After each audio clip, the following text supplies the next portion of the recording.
ये है अमेज़न वर्षावन। ये 9 देशों और 55 लाख वर्ग किलोमीटर में फैला हुआ है। दुनिया के सबसे बड़े वर्षावन में धरती के सबसे ज्यादा प्रकार के जीव पाए जाते हैं।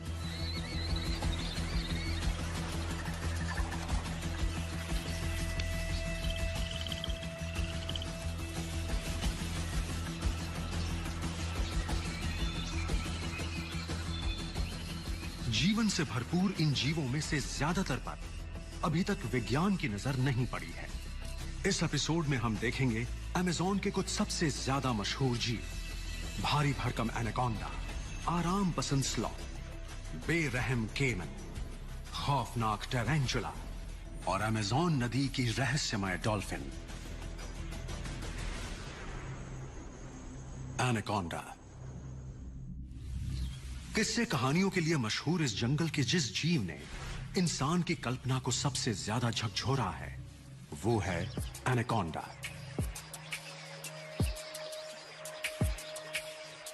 नदियों और गहरे नालों से बने अमेज़न के दलदल पर जिसका सबसे ज्यादा बोलबाला है, उस एनाकोंडा फैमिली में 5 स्पीशीज हैं और इन्हीं में है दुनिया का सबसे बड़ा सांप। ग्रीन एनाकोंडा के विशालकाय आकार की हम चाहे जैसी भी कल्पना कर लें, लेकिन एक बात पक्की है कि सभी एनाकोंडाज ने वर्षावन के अपने घर के नदी नालों के लिए खुद को पूरी तरह ढाल लिया है।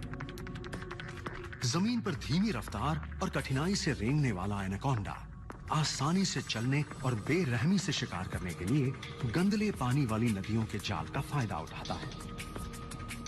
ये जीव पानी के अंदर 10 मिनट से भी ज्यादा देर तक डूबे रह सकते हैं।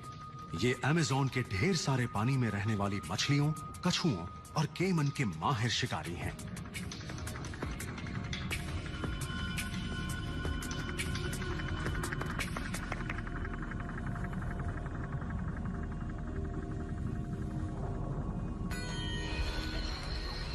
लेकिन बात सिर्फ इतनी ही नहीं है। दरअसल जंगल के पूरे इकोसिस्टम का आधार इसके वाटरवेज यानी जल मार्ग हैं और इन्हीं वाटरवेज ने एनाकोंडा को हुकूमत करने का हक दिया है। जमीन पर रहने वाले शिकार का इंतजार करते हुए ये अपनी ऊपर की तरफ बनी आंखों और नथुनों की वजह से पूरी तरह से पानी में छिपा रह पाता है। एनाकोंडाज वो सब कुछ खा लेते हैं जो इनकी ताकत के सामने हार जाता है। इतने बड़े सांप की मौजूदगी में अमेज़न के सिर्फ कुछ ही जीव ऐसे हैं जिनकी जान बची रहती है।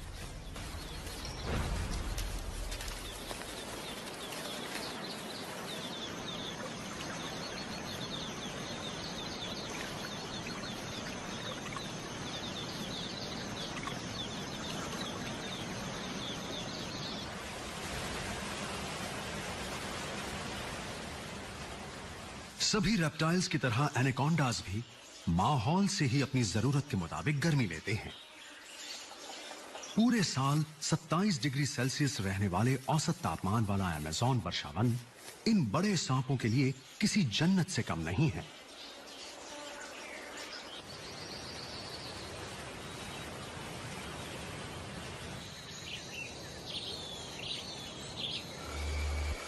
अमेज़न के जंगल बहुत घने हैं, जिनकी वजह से जंगल में नीचे की तरफ अंधेरा जल्द ही घिर जाता है। लेकिन एनाकोंडा ने बिना रोशनी के शिकार करना सीख लिया है। होठों के चारों तरफ के खास सेंस ऑर्गन्स शरीर की गर्मी को भांप लेते हैं। कटी हुई लपलपाती जीभ हवा से सुराग पकड़ती है। ये जमीन पर हो या पानी के अंदर, इनकी सेंसिटिव स्किन आवाज और कंपनों की पहचान कर लेती है। चाकू जैसे पैने इसके सैकड़ों दांतों में दबा शिकार इसके काटने से नहीं मरता। बिना जहर वाला एनाकोंडा सांप अपने लंबे ताकतवर शरीर से शिकार को चारों तरफ से दबोच लेता है और धीरे धीरे उसका दम घोंट देता है।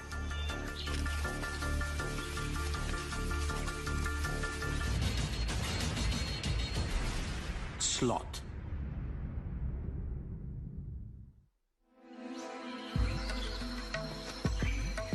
पानी से लेकर पेड़ों तक अमेज़न वर्षावन का पर्यावरण आपस में गुथा हुआ है और एक शांत जीव सही मायनों में इसकी मिसाल है।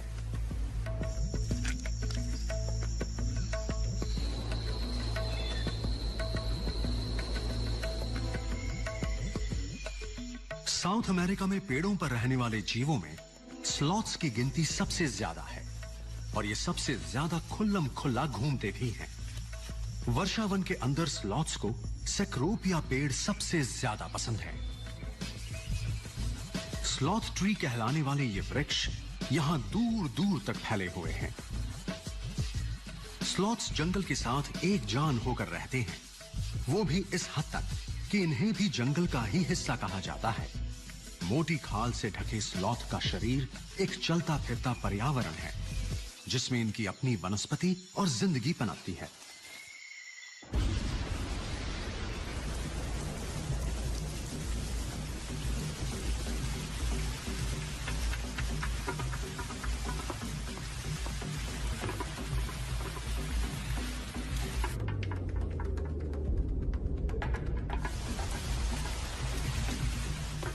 अमेज़न में तकरीबन रोज ही बारिश होती है और ज्यादा नमी की बदौलत स्लॉथ का फर नमी चाहने वाले पतंगों, बीटल्स, कॉकरोचेस और खास तरह की काई के लिए एक बढ़िया रोएदार घर है। मेजबान की खासियत वाला ये माइक्रो ऑर्गेनिज्म स्लॉथ के साथ पनपता है और मां के फर से चिपके बच्चों को विरासत में मिलता है।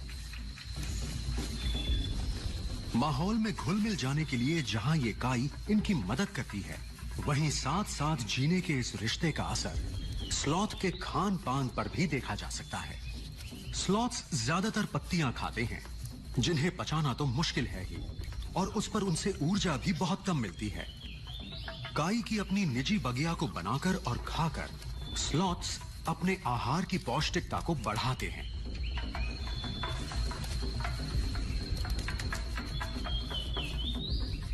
लेकिन आहार की पौष्टिकता को बढ़ाने के बावजूद स्लॉथ्स की मांसपेशियां दूसरे ज्यादातर मैमल्स के मुकाबले तकरीबन 20% कम होती हैं। फुर्ती से बच पाने की काबिलियत नहीं होने की वजह से स्लॉथ्स अमेज़न के कई शिकारियों के रहमो करम पर ही जिंदा रहते हैं। दिन के ज्यादातर हिस्से में सुस्ती से बैठे रहने वाले स्लॉथ्स जरूरी होने पर ही हिलते डुलते हैं। अक्सर बरसों तक एक ही पेड़ पर रहने वाले स्लॉथ्स एकदम चुपचाप आगे बढ़ते हैं। इनकी धीमी चाल से ना तो पत्तियों में सरसराहट होती है और ना ही किसी का ध्यान इन पर जाता है। इस तरह धीमी रफ्तार इनके लिए फायदेमंद है। हरकत की कमी की वजह से शिकारियों को इनकी मौजूदगी का पता ही नहीं चलता। आलसीपन के अपने खास स्टाइल में स्लॉथ्स अमेज़न के मास्टर्स हैं, लेकिन वर्षावन में इन्हें अपनी कामयाबी की एक कीमत चुकानी पड़ती है। स्लॉथ्स अपने खास घर से बाहर जिंदा नहीं रह पाते। जंगल में सब एक दूसरे का सहारा है, इसलिए स्लॉथ को बचाना मतलब अमेज़न को बचाना है।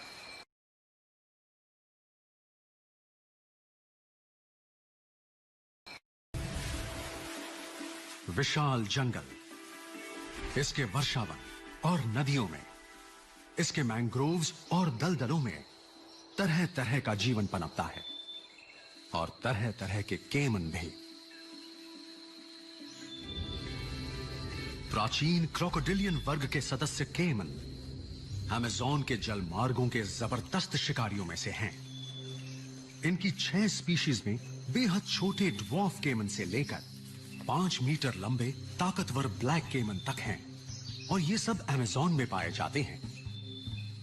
कभी साउथ अमेरिका के ज्यादातर हिस्से में फैला हुआ अमेज़न का वर्षावन 5.5 करोड़ साल से भी ज्यादा पुराना है। इस प्राचीन माहौल के मुताबिक पूरी तरह से ढले केमन का वंश और भी ज्यादा पुराना है। ये दुनिया का वो जीव है जिसने खुद को सही तौर पर ढाला है। अपनी ताकतवर मोटी पूंछ और वेब्ड फीट की मदद से पानी में आगे बढ़ते केमन माहिर तैराक हैं और अमेज़न की नदियों और झीलों पर इन्हीं का राज है।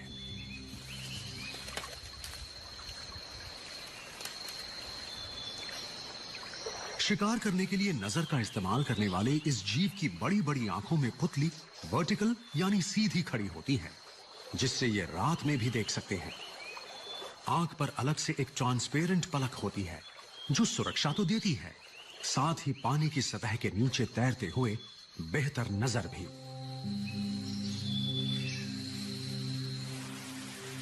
दांतों वाले अपने ताकतवर जबड़ों से शिकार को जकड़ने वाले ये मौका परस्त शिकारी हैं और ये बहुत ज्यादा तादाद में मिलने वाले खाने का भरपूर फायदा उठाते हैं।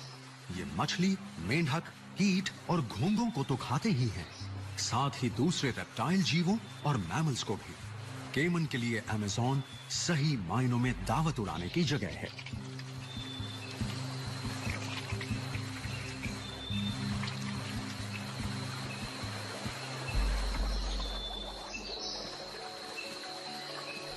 लेकिन ऐसा नहीं है कि अमेज़न में खाने की कमी नहीं होती।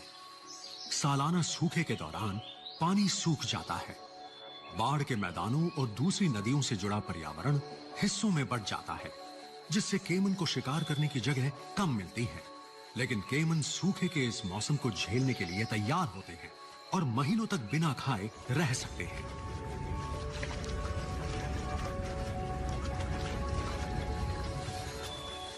ऊर्जा बचाने के लिए ये शिकार करने नहीं निकलते।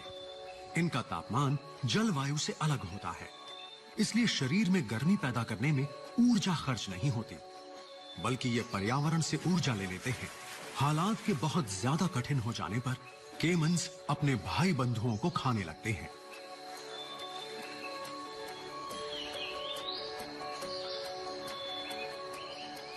जलवायु में बदलाव इनकी मौजूदगी को और ज्यादा खतरे में डालता है।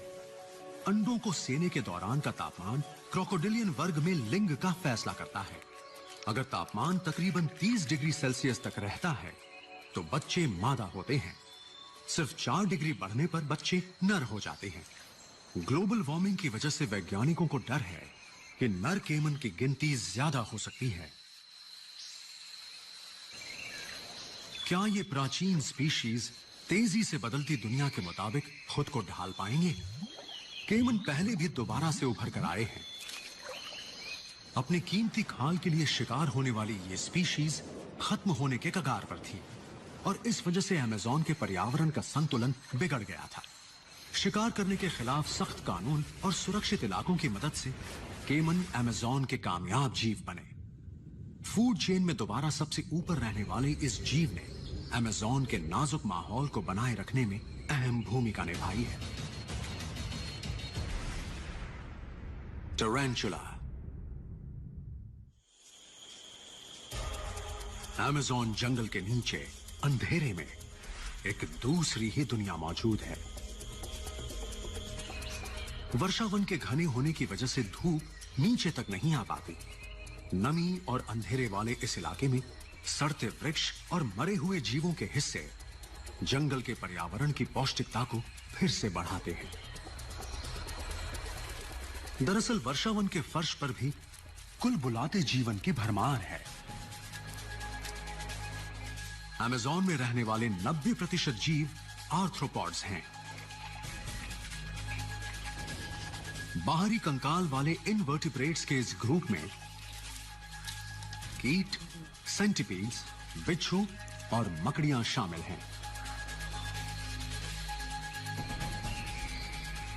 अमेज़न में मकड़ियों की तकरीबन 3600 स्पीशीज हैं, जिसमें से एक अरैक्नोफोबिया का उदाहरण है, टैरेंटुला।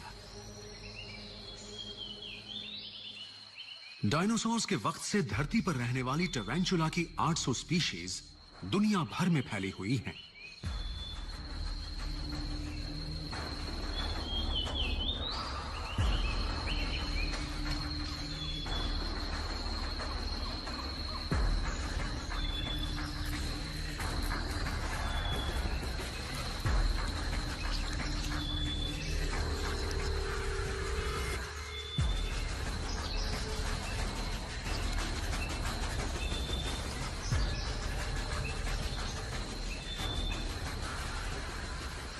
टैरेंटुला सबसे बड़ी मकड़ियों में से हैं और सबसे बड़ी मकड़ी अमेज़न में पाई जाती है। यहां मकड़ियों का साइज डिनर प्लेट जितना बड़ा हो सकता है। झाड़ झंखाड़ों के नीचे के बिलों में या वृक्षों के खोखलों में रहने वाली टेरेंचुला मकड़ियां दूसरी मकड़ियों की तरह अपने जाले को शिकार पकड़ने के लिए इस्तेमाल नहीं करती, बल्कि उनसे टक्कर लेना पसंद करती हैं। अपने बिलों के दरवाजों पर इंतजार करती टेरेंचुलास के पास खास कोड वाले महीन बाल होते हैं जो शिकार को पहचानने में उनकी मदद करते हैं। सेटा कहलाने वाले ये महीन सेंसरी ऑर्गन्स कंपन को पकड़ते हैं, खास केमिकल की पहचान करते हैं और शायद ध्वनि को भी पहचानते हैं। सेटा की इस परत की मदद से टेरेंचुलास सामने आते शिकार को देखने से पहले ही उसकी जगह और साइज का अंदाजा लगा लेती हैं।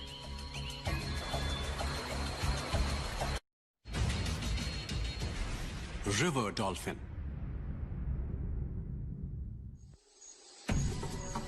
साउथ अमेरिका के 40% इलाके में अमेज़न नदी का पानी हर साल अपने किनारों को तोड़कर निचले जंगलों को विशाल बाढ़ मैदानों में बदल देता है।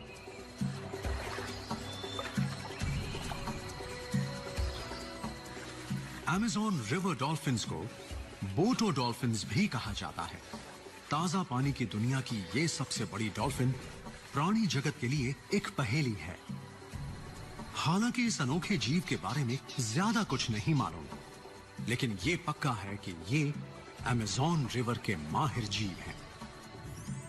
अमेज़न और उसकी सहायक नदियों के गंदले पानी में सारी जिंदगी बिताने वाली बोटोज में खुद को खास तरह ढाल लेने का हुनर है। बोटोज अपने लंबे चौड़े फ्लिपर और निचले डोर्सल फिन की मदद से उथले पानी में भी आराम से तैरती हैं।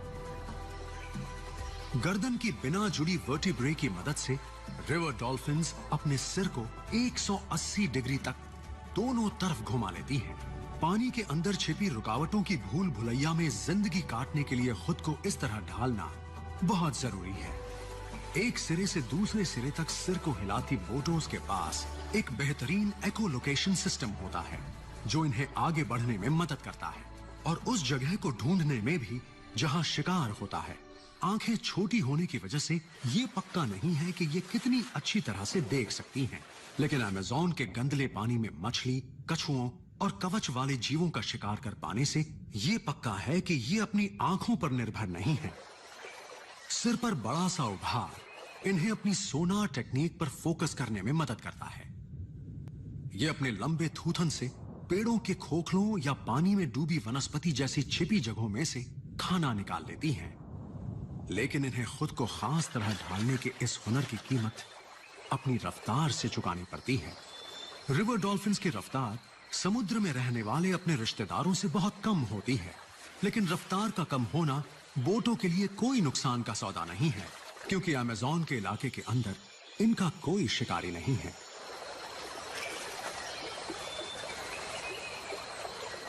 कोई शिकारी नहीं है सिवाय इंसान के। पुराने जमाने में अमेज़न के कबीले बोटोज की रक्षा करते थे। उनका मानना था कि इंसान की शक्ल ले सकने वाला ये जीव देवता समान है।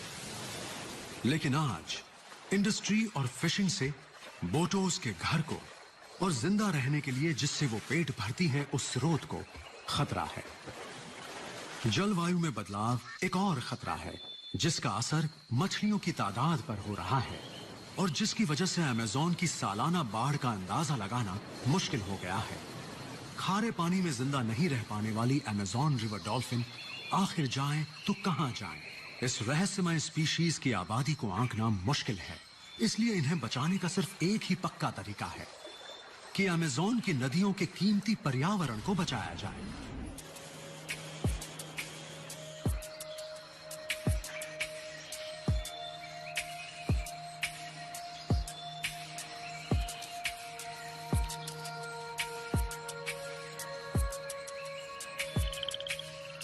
वर्षावन धरती के पेड़ पौधों और जीवों की आधी से ज्यादा स्पीशीज का घर है और अभी अनगिनत स्पीशीज तो दुनिया के सामने आने का इंतजार ही कर रही हैं।